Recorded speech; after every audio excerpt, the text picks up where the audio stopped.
Well, we're making some progress. I feel like I'm kind of going in a couple different directions, but I've been wanting to do this for a while. Most of you will remember that we had cold molded this because it's going to live on a trailer most of its life. But the problem with that is that I didn't get the mahogany shear strake on. So what I've done is tried to figure out a way to put the mahogany shear strake on there. So what I have here is, you can probably see it better up here, pieces of mahogany that are an 1/8 inch thick. You can see it up here. And this one here is about 5.5 inches wide. You can see it's very thin, to a point where it's got a big hole in it. And I've got it clamped on here and trying to figure out how to piece two pieces together. So there's what you might call a bit of spiling involved in this. And this one comes back and ends back here at about frame 10, where that clamp is. And I've been trying to decide whether or not I want to just butt block this or scarf it. And I'm thinking I'm going to scarf it.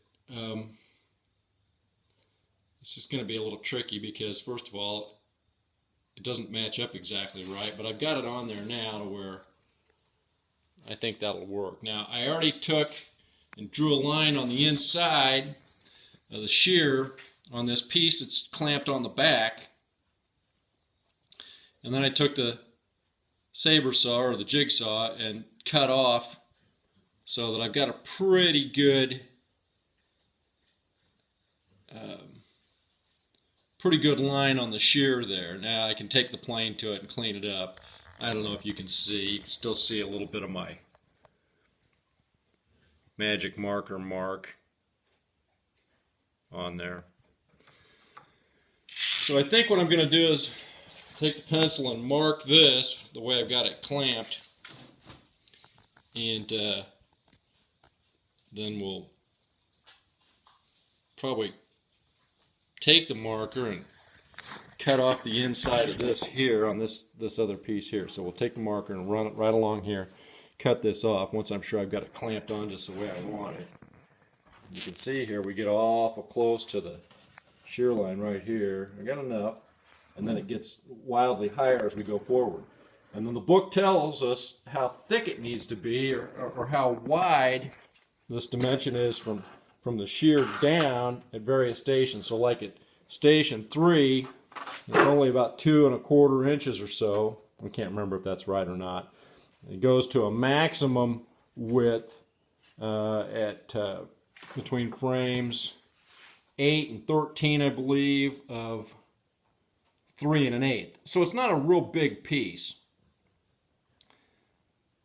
Anyway, trying to get it to look right. All right, more after a bit. Okay, so I got it clamped on the way I wanted it, and then I've drawn my line. Those breaks there are where the clamps were, and I can run the jigsaw up there. But you can kind of see that it's got, you know, it's just not straight. You got quite of a in and out to it. So it starts out here pretty thin. This would be up at the bow. I've already cut off the angle there. And then it comes up there and gets almost up to the edge until you get back on in there, and then it comes on back out. So we're going to take the jigsaw, cut that off, and the third rule of boat building is don't screw it up. Okay, I got this one cut off. And I actually did a better job cutting this one off than the other one. It's going to be so easy to plane, though, I don't care. I've changed my mind. I'm not going to scarf it. I'm going to butt block it. I can get a nice straight cut right there. Even with a scarf, I'm going to have a line, and I run the risk of tearing it up with a feather thin scarf joint. I don't think it's terribly possible. So we are going to butt block that. I think I can put the back one on and get it affixed, and then we'll draw a line and just cut that other one right to match in there.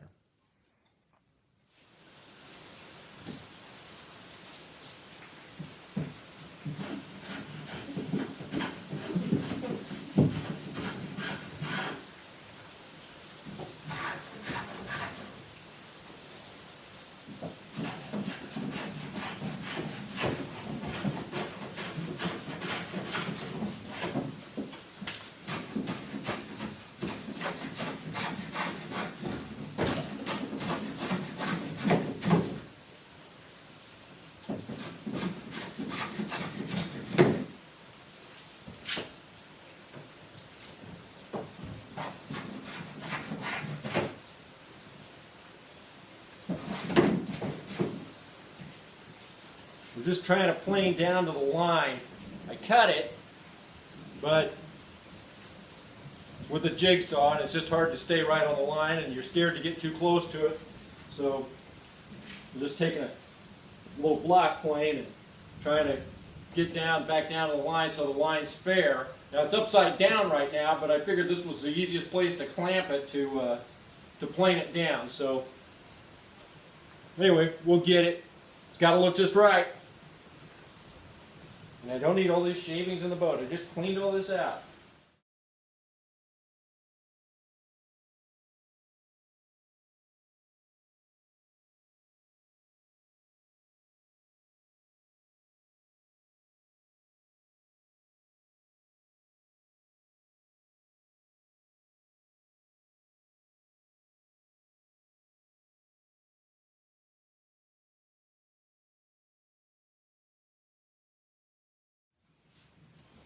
So we got epoxy in here, thickened up real good, and not too much to where it's squeezing out on either end for the most part, just a little bit up on the top here in places.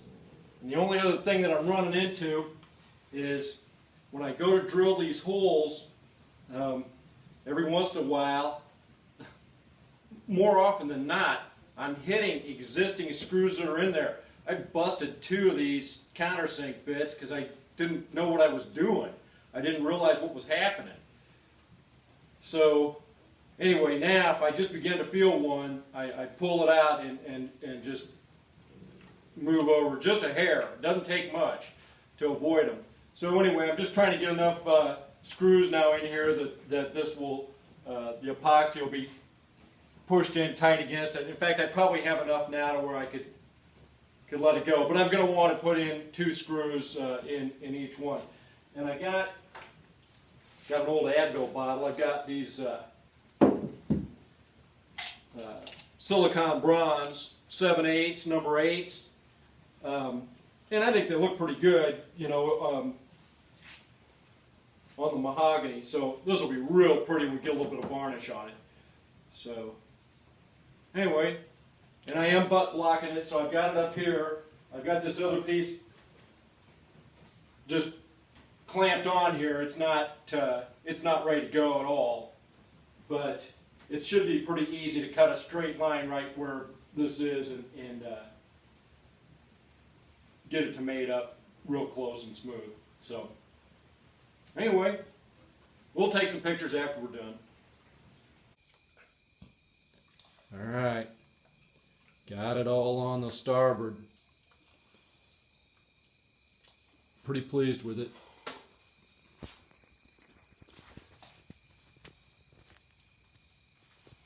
Can't get around this post.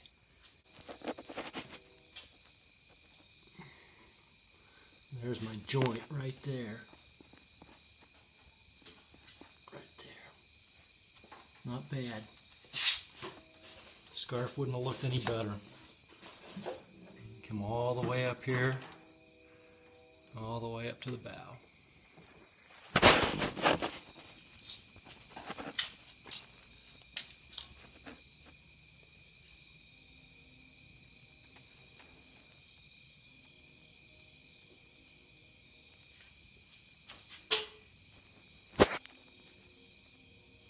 Oh, she's pretty.